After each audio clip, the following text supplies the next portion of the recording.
I refused to babysit my golden stepsister's kids, and my dad threatened to cut me off. So my childhood, yeah, it was pretty rough. I know a lot of people say that, but honestly, looking back, I don't know how I dealt with all of it. My parents split when I was 10, which was already a nightmare, but it got way worse after that. My dad, Brian, didn't stay single for long. Before I could even process the divorce, he was already seeing this woman named Susan. I remember when he first told me about her. He acted like it was no big deal, like, hey, I met someone, we're serious. And then a few months later, boom, wedding bells. It was so fast, I don't even think I had time to really understand what was happening. One minute it was just me and him, and the next Susan was moving in, and suddenly I had a stepsister, Melissa, who was 2 years younger than me. Now, I know what you're thinking, great, a new family, right? Except it wasn't like that at all. From the moment they moved in, it felt like I didn't exist anymore. Melissa became the star of the show. It was almost like as soon as Susan and Melissa showed up, I was pushed to the side. My dad treated Melissa like she was the greatest thing that ever happened to him. And trust me, she knew it. Melissa was the type of person who always got her way. If she wanted something, my dad would bend over backward to get it for her. New clothes, trips to the mall, special dinners. Meanwhile, I was lucky if I got a good job when I brought home straight A's. It was like I wasn't even there most of the time. One time, I remember asking my dad if we could go to this amusement park I loved. We hadn't done anything together in a while, and I thought maybe it would be a good way to bond, you know? He said, maybe, which I thought was promising. But guess what? That same weekend, he took Melissa to some fancy art exhibit because she suddenly decided she was into painting. It didn't matter that we had plans. If Melissa wanted something, that was the priority. It wasn't just the little things either.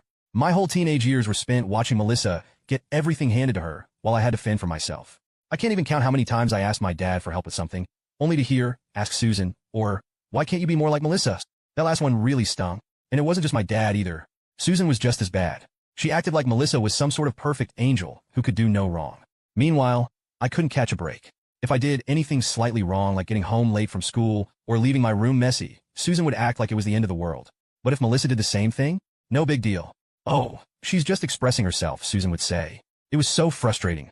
The favoritism was real, and everyone knew it. I'd hear my friends say stuff like, wow, your stepsister really gets everything, huh? Yeah, no kidding. I was living it. But what really sucked was that no one in my family seemed to care. My dad would just shrug it off whenever I tried to bring it up. And Susan? She'd just give me some fake smile and say, we're all family here. Sure didn't feel like family to me. By the time I turned 16, I was pretty much done with all of it. Melissa had fully cemented herself as the golden child, and I had come to accept that nothing I did was ever going to change that. I still tried though. I tried talking to my dad about how I felt like I was being ignored. I remember sitting him down one night and telling him how much it hurt to see him always choosing Melissa over me. His response? He looked at me like I was being overdramatic and said, Melissa's had a tough time adjusting, Rachel. You need to be more patient. More patient? I'd been patient for 6 years, watching as my dad bent over backward for her while I was left to fend for myself. I just wanted him to understand how much it hurt, but he wasn't hearing it. So I started distancing myself. I figured if I wasn't going to get attention from my dad, I might as well stop trying. I focused on school, kept my head down, and made my own plans. By the time I graduated high school, I was ready to get out of there. College was my escape. I moved out at 18, and honestly, I was just relieved to get away from that house. It felt like a fresh start. I could finally live my life without constantly being compared to Melissa or feeling like I didn't matter. I went to school, got my degree in graphic design, and landed a pretty good job in the same city. I didn't go back home much, just for holidays, and even then, I kept things short. Melissa and I didn't talk, and I was okay with that. We weren't close, and I didn't see the point in pretending like we were. But then, a few months ago, everything started to change again. Melissa and her husband, Ben, moved to my city. I didn't think much of it at first. I mean, yeah, it was a little weird that she was now living so close after years of basically no contact, but I figured whatever, our lives don't have to intersect just because we're in the same place. A couple of weeks after they settled in, Melissa called me up and asked for a favor. She wanted me to help them get familiar with the area, show them around, maybe help with the move. And since I'm not a total jerk, I agreed. I mean, I didn't want to, but I felt like it was the right thing to do. So I took a few days and showed them around, took them to some good neighborhoods, pointed out places they might like for groceries, schools, and all that stuff. It was fine, awkward but fine. After that, I thought I was done, like, okay, I've helped, now we can go back to our own lives. Nope. About a week later, Melissa started texting me, asking for help with the kids. At first, it was small stuff. Hey, can you watch Olivia for an hour while I run to the store? Or, can you take Max for a bit so I can unpack? Stuff like that. I figured, okay, it's just temporary while they get settled, so I said yes. Then it started happening more. It went from once or twice a week to almost every day. And it wasn't just an hour here and there. She'd drop the kids off at my place for hours, and then I'd be stuck entertaining them while she was out doing who knows what. Now, don't get me wrong, I love Olivia and Max. They're sweet kids, but I'm not exactly a kid person. And honestly, I'm not that great with kids. I never wanted to be someone's personal babysitter, you know? I have my own life. I work from home as a graphic designer, so I'm busy during the day, and by the time I'm done, I just want to relax. But instead of getting that time to myself, I was suddenly babysitting her kids almost every night. The worst part? She didn't even ask nicely. After a while, it went from, hey, can you help out? To just dropping the kids off at my door and leaving. Sometimes, she wouldn't even tell me when she'd be back. I'd just be sitting there with 2 kids, trying to figure out how to keep them entertained, waiting for her to show up. It was so frustrating. At first, I tried to give her the benefit of the doubt. Maybe she was overwhelmed. Moving to a new city with 2 young kids isn't easy. But then I realized she was just taking advantage of me. Like if it was a real emergency, okay, I get it. But most of the time, it wasn't. She'd say she had errands to run, but I knew she was just meeting up with friends or doing stuff she could easily do with the kids. One day, I straight up told her, Melissa, you need to hire a babysitter. I can't keep doing this. She just brushed me off like it wasn't a big deal. It's just for a little while, she'd say. Or, I don't trust anyone else with the kids yet. It was always something. And, of course, she'd hit me with the "we're family" card, like that automatically made it okay for her to dump her kids on me whenever she felt like it. I was starting to get really pissed off, but I didn't want to start a huge fight. I kept thinking, okay, just ride it out. Maybe she'll back off. Spoiler, she didn't. One Friday night, things hit a breaking point. I had plans with my friends to celebrate Katie's promotion. It was a big deal, and I was really looking forward to it. I had told Melissa earlier that day that I couldn't babysit that night. I made it super clear. She said, no problem, so I thought, great. Maybe this will finally give her a wake-up call. Fast forward to 6 p.m. I'm getting ready to head out the door when I hear a knock. I open it, and guess who's standing there with 2 kids? Yep, Melissa. She didn't even wait for me to say anything. She just hands me Olivia and Max, says something about being late, and rushes off. I didn't even have a chance to argue. I tried calling her, of course, nothing. I called Ben, too, but he didn't pick up either. So there I was, stuck with her kids, and my night was completely ruined. I was furious. I couldn't believe she had just completely ignored what I said. Like she knew I had plans. I had told her, but she didn't care. I ended up texting my friends to let them know I wasn't coming, and I spent the rest of the night babysitting 2 kids who were already cranky and tired. When Melissa finally came back around 9 or 10 p.m., I was ready to explode. I told her this couldn't keep happening, that she needed to find someone else to help her out. She looked at me like I was the one being unreasonable. We're family, she said again, like that was supposed to magically make everything okay. I told her straight up, just because we're family doesn't mean I have to drop everything to help you. I have my own life too. She seemed shocked, like she couldn't believe I was actually standing up for myself. She got defensive, of course, said I was being selfish, that I should be helping her out more because she's new in town and doesn't know anyone else. But I wasn't having it. I told her I wasn't her free babysitter and that if she needed help, she needed to hire someone. I think she expected me to back down or apologize, but I didn't. I was done being taken advantage of. I was done feeling like my time didn't matter. Melissa left in a huff, and I thought maybe that would be the end of it. But nope. Things were about to get even worse. A few days after I told Melissa off, I was just trying to get back to my normal routine, focus on work, and put the whole thing behind me. I wasn't looking to start any drama. But, of course, drama came to find me anyway. It was a Thursday afternoon when Melissa called. She didn't even start with hello. Instead, she jumped straight to, I can't believe how selfish you're being. Just like that. I didn't even get a chance to say anything before she started going off about how she needed me to help with the kids and how she was going through a rough time. I took a deep breath and told her, Melissa, I already told you, I can't babysit all the time. I have my own stuff to deal with. And I thought that was it. Like in a conversation, right? Wrong. She started going on and on about how I should care more because we're family and how it's not fair for her to juggle everything on her own. At this point, I'm thinking, is she even hearing me? I tried once again to explain that I can't drop everything just because she needs someone to watch the kids. I told her it's not my responsibility and she needs to figure out her own childcare situation. You'd think she'd get it by now, but nope. Instead, she flips out and starts crying, saying I'm abandoning her when she needs help the most. It was like talking to a brick wall.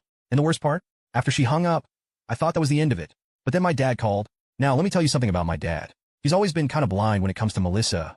It's like she can do no wrong in his eyes, and I've always had to deal with being second best. But this phone call? This one took the cake.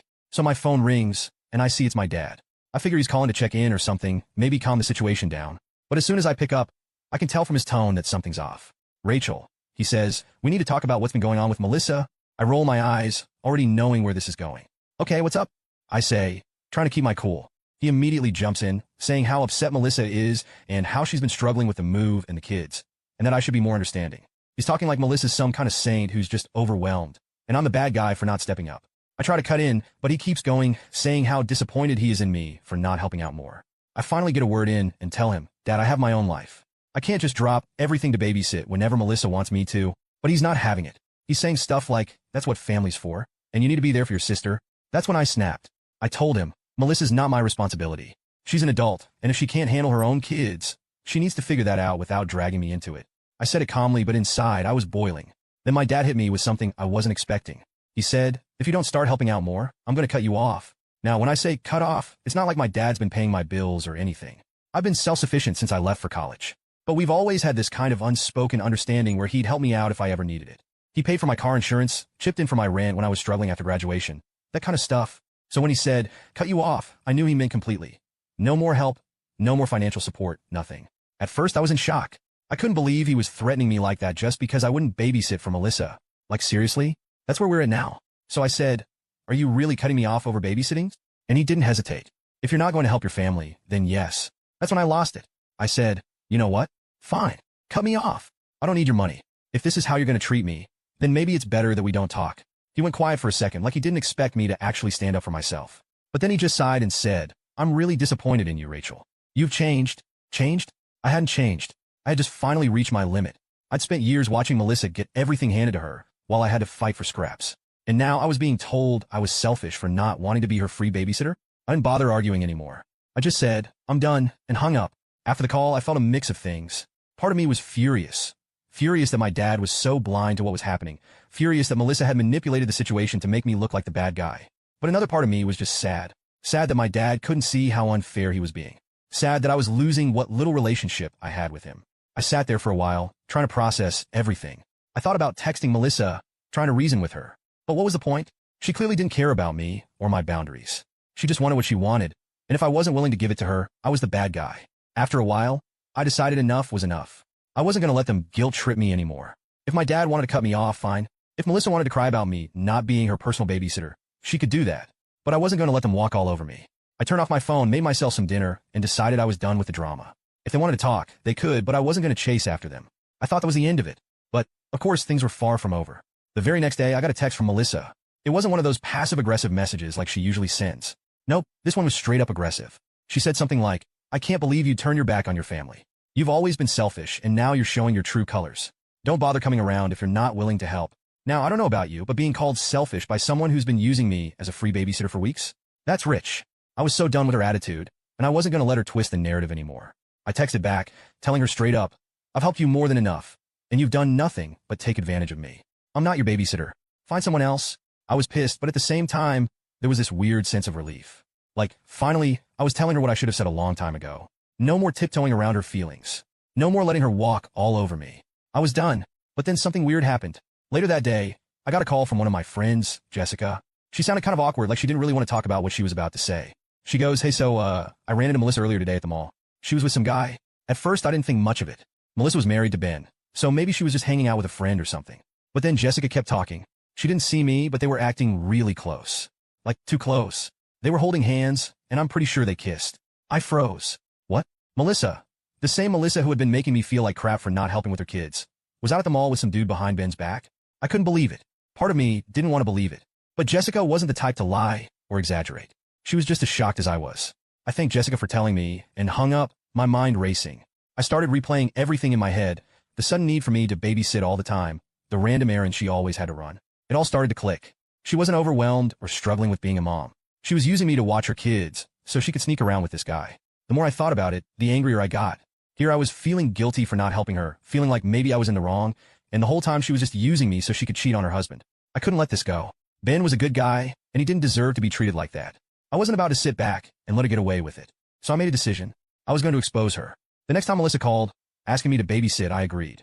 I wanted to catch her in the act, and this seemed like the perfect opportunity. She dropped off Olivia and Max like usual, and I pretended everything was fine. But instead of staying home with the kids, I packed them up in my car and took them to Jessica's place. I knew they'd be safe there for a bit.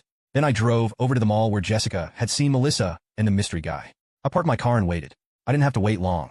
About half an hour later, I saw her walking out of the mall, arm in arm with the same guy Jessica had described. They looked way too cozy to be just friends. I snapped a few pictures from my car, enough to show what was going on, and left. I didn't confront her right then. I wanted to do this the right way, not some public scene that would just blow up in my face. When I got home, I sent the pictures to Ben. I didn't sugarcoat anything. I told him what I had found out, how Melissa had been using me to babysit so she could run around with this guy behind his back. It was probably one of the hardest texts I've ever had to send because I knew it was going to destroy him, but he deserved to know the truth. Ben didn't respond right away. I wasn't expecting him to. I couldn't even imagine what he was going through at that moment. I just hoped he wouldn't try to brush it off or make excuses for her. He was a good guy, and he didn't deserve to be treated like that. A couple of hours later, I finally got a reply. Ben thanked me for telling him. He said he was devastated, but also kind of suspected something was going on. He told me he was going to confront her that night. And oh man, did he confront her. The next morning, I woke up to a flood of texts from Melissa. She was furious. She accused me of ruining her life and sticking my nose where it didn't belong. She tried to twist everything, saying I was just bitter and jealous and that I wanted to tear her family apart. It was wild, like somehow I was the bad guy for telling the truth. I didn't even bother replying. There was nothing left to say. I knew what I did was the right thing, and no amount of guilt tripping from Melissa was going to change that. Later that day, I got another text from my dad. He wasn't happy either. Apparently, Melissa had run to him, crying about how I had betrayed her and how I was trying to ruin her marriage. And of course, my dad took her side, because why wouldn't he? He sent me this long text about how disappointed he was in me, how I should have stayed out of it, and how I wasn't acting like part of the family. That's when I realized there was no fixing this. My dad was never going to see things from my side. He was too far gone when it came to Melissa. I'd always be the selfish one in his eyes, no matter what I did. So I texted him back, short and simple. I said, if you can't see that I did the right thing, then maybe it's better we don't talk. And that was it. I cut him off. I cut Melissa off. I was done. Update. It wasn't even a full week after I exposed her to Ben that she started reaching out again. I was getting texts like, I know we've had our differences, but we're still family, and you can't just walk away from this. She was trying to guilt me like always. It was the same old manipulative nonsense. She wasn't sorry for what she'd done. She was just sorry she got caught. At first, I ignored it. I mean, what else was I supposed to do? I wasn't about to engage with someone who had used me and then turn the whole situation around to make me look like the bad guy. But she didn't let up. The texts kept coming, and then the calls started. She'd leave these long, rambling voicemails about how I destroyed her marriage and how she didn't know what to do without me. It was all so fake. She was trying to make me feel bad for standing up for myself, and honestly, I wasn't falling for it. But then, out of nowhere, Ben called me. Now, I hadn't really spoken to Ben since I sent him the photos of Melissa with the other guy. After that, I kind of just let him deal with his own stuff. I figured he needed time to process everything, and I didn't want to get involved in the aftermath. But when I saw his name pop up on my phone, I was kind of nervous. I wasn't sure if he was calling to thank me or if he was going to lash out. So I picked up, and to my surprise, Ben was actually calm. Like really calm. He said, hey, I just wanted to say thank you. I was kind of thrown off. I didn't know what to expect, but thank you wasn't high on the list. He went on to explain that after I told him about Melissa's affair, he had confronted her, and everything came out. Melissa tried to lie at first, but when he showed her the photos, she couldn't keep up the act anymore. They had a huge fight, obviously, and she admitted to the whole thing. Ben told me he was filing for divorce, and honestly, it was a long time coming. I didn't know what to say. I felt bad for him, but at the same time, I was glad he was finally standing up for himself too. He deserved better than what Melissa had put him through. Ben told me that he was planning to move out of the city, take the kids, and start fresh somewhere else. He didn't want them to be around all the drama, and he didn't trust Melissa to put their needs first. I didn't blame him. After everything she'd done, it was clear she only cared about herself. We talked for a bit longer, and then he said something that stuck with me. You did the right thing, Rachel. Don't let anyone make you feel otherwise. And honestly, that's exactly what I needed to hear. For so long, I had been doubting myself, wondering if I was the problem, if I was being too harsh. But hearing Ben say that, hearing him thank me for exposing the truth, made me realize I wasn't the villain in this story. I was just someone who had finally had enough. After I hung up with Ben, I felt lighter, like I could finally breathe again. But of course, things weren't completely over. Melissa wasn't done yet. She kept trying to reach out, sending texts, leaving voicemails. She even tried to show up at my apartment a couple of times. But I wasn't having it. I blocked her number and told the building manager not to let her in. I was done with the drama, and I wasn't going to let her guilt me into coming back into her mess. The final straw, though, was when my dad tried to get involved again. I hadn't spoken to him since our last argument, but one night, out of the blue, he called me. I didn't answer, but he left a voicemail. In it, he sounded well desperate, honestly. He was going on about how family is everything and how he didn't want to lose me. He kept saying how Melissa was going through a rough time and how I should try to be more understanding. I listened to that voicemail, and something just clicked for me. My dad wasn't ever going to change. He was always going to put Melissa first, no matter what. He was always going to make excuses for her, and I was always going to be the one on the outside looking in. I realized that I didn't need that kind of negativity in my life anymore. So I made a decision. I called him back. When he picked up, I kept it simple. I told him that I loved him, but I couldn't keep doing this. I couldn't keep being the one who had to sacrifice my own peace of mind just to keep the family together. I told him that if he couldn't respect my boundaries and see things from my perspective, then maybe it was better if we didn't talk for a while. He tried to argue, but I didn't let him. I told him I wasn't mad anymore. I was just tired. I was tired of being the one who always had to bend, who always had to give in. I was done, and that was it. After that call, I cut off contact with both my dad and Melissa. I know it sounds harsh, but it's what I had to do for my own sanity. Sometimes you just have to walk away, even if it's from family. Now, it's been a few months since all of this went down, and I'm in a much better place. I got my peace back. I got my life back. I'm no longer dealing with the constant drama, the manipulation, the guilt trips. I've started focusing on myself and my own happiness, and honestly, it feels pretty damn good. Sure, I miss my dad sometimes, but I don't miss the stress that came with him. And as for Melissa, well, I haven't heard from her since, and I'm perfectly fine with that. Sometimes you just have to choose yourself.